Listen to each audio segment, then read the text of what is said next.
Good evening, afternoon, everyone. My name is Benjamin, and welcome back to a slightly different video. I kind of wanted to address a few comments that I've gotten where people were like I was being a little too biased towards Trump. Um, with my last video, just to give a few reasons why, and also talk about what could happen if depressed turnout actually benefits the Democrats. Um, because that is a distinct possibility that I actually had intended to include in that video, because the demographic who might be the most vulnerable to the situation with the pandemic is certainly the elderly, who are more GOP leaning as a whole. And I feel that at the very least, it deserves a reasonable look at to what would happen if their turnout is depressed. More than, say, younger people who would be maybe more inclined to still go out and vote. Actually, I think it might affect Florida a decent amount. Maybe. And by the way, this would automatically be a win for the Democratic Party. Um, I'll go ahead and toss in Wisconsin, but in the tilt category. Um, I could see that being. I could see Nebraska's second flipping.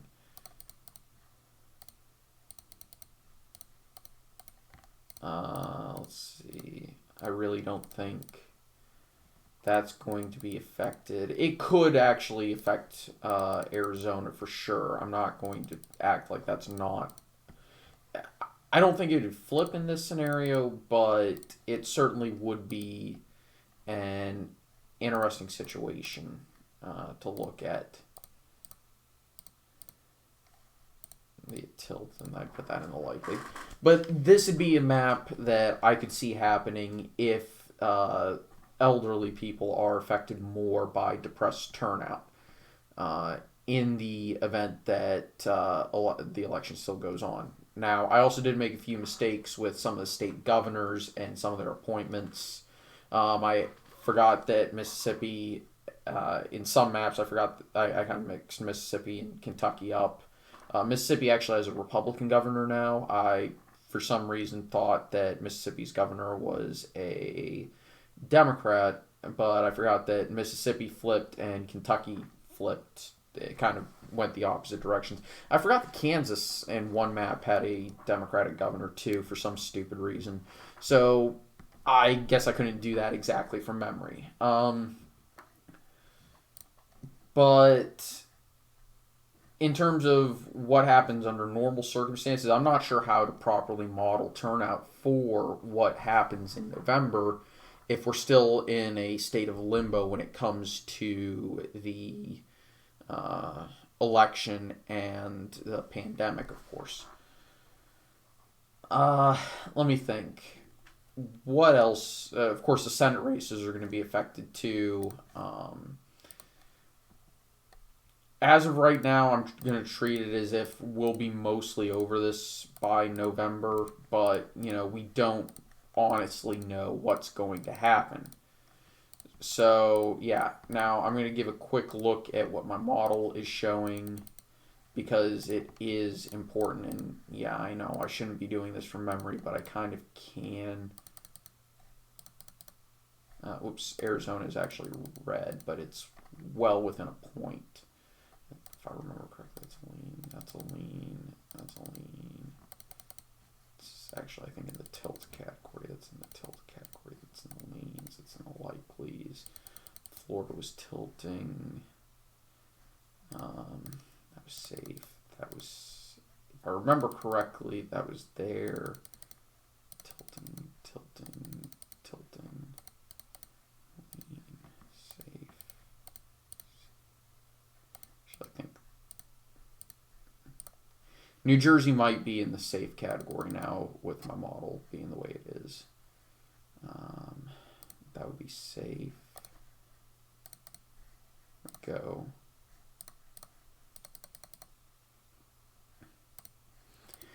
And yeah, obviously this is Joe Biden winning, right? My model does actually have Joe Biden winning. I still have Wisconsin as a tilt red, and some people are going to say, well, what about the state Supreme Court race? Well, there was a lot more Democratic turnout because they had a contested Democratic primary running at the same time as it, and the Republican primary was uncontested for obvious reasons. So Republican turnout was not going to be as high as Democratic turnout for that race, and it was still reasonably close. So I think at the end of the day, Wisconsin is still a very competitive state. And for a confidence margin, by the way, this is what my confidence margin is for most of these states. I actually have New Jersey is safe because, well, it is. Unless things dramatically change.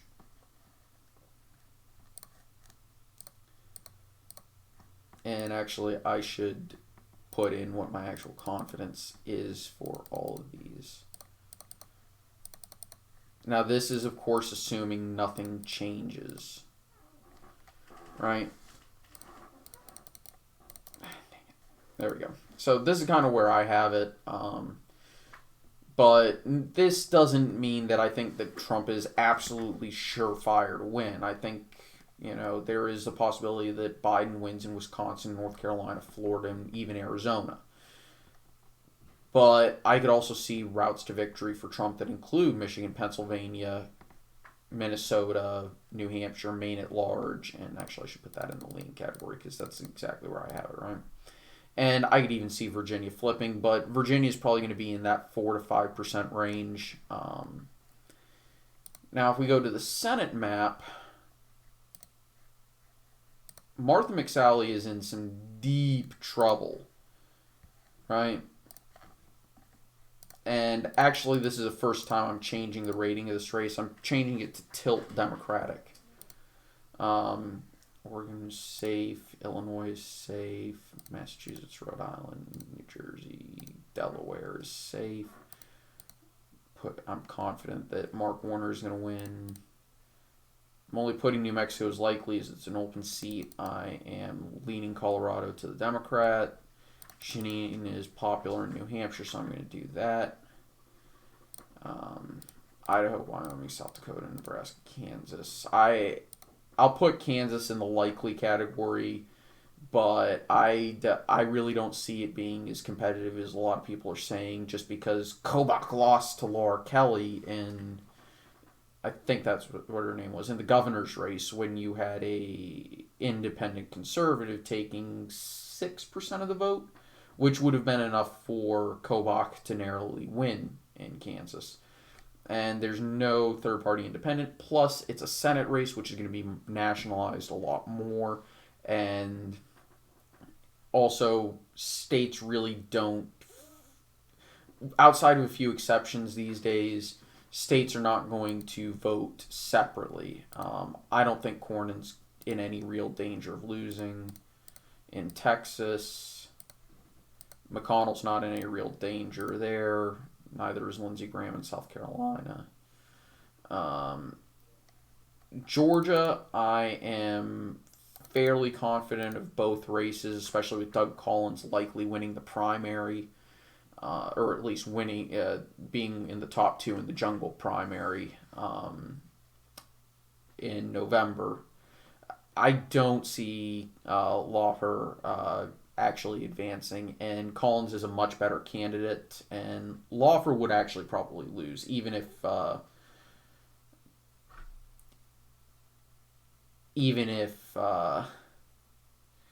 Perdue wins his race. Iowa, I'm fairly confident about Joni Ernst. And now we get to the rest of the Senate races. Actually, no, let's lean that one. These are the four races that I consider truly toss-ups. I could also consider Arizona, but I am tilting it first. Montana, I'm putting that in the likely category. Yes, I know Steve Bullock is running. Yes, I know he's popular in Montana. But again, this is a federal election, not a state election. Uh, and in a very favorable year for Democrats, Tester only won by a very narrow margin. And he is a perfect fit for Montana in terms of being able to get cross-party appeal. So in a presidential election year, I just don't see Bullock upsetting Daines, at least not right now. North Carolina is extremely close. Tillis is very underwater in terms of his approval ratings, and he has drawn a fairly competitive, a fairly strong Democratic opponent. And it's going to depend on whether or not Trump is able to win North Carolina. I think he can. I think it's likely that he can win, but I also am only leaning North Carolina towards Trump. But because of Tillis's unique problems, I am only going to be tilting North Carolina to him. Similarly, John James has really hit the ground running in Michigan. And he's a very strong candidate, as we found in his race against Debbie Stabenow in 2018. He beat his polls by about 3 to 4% in a Democratic favorable year. So there is a distinct possibility that he pulls an upset here, regardless of the outcome of the race in the state in the presidential election. John James could actually carry the state in the Senate regardless. But, again, I'm operating off of the assumption that right now the Democrats are favored to win in Michigan. Narrowly, but they're favored. So I am going to actually be tilting this race to Gary Peters.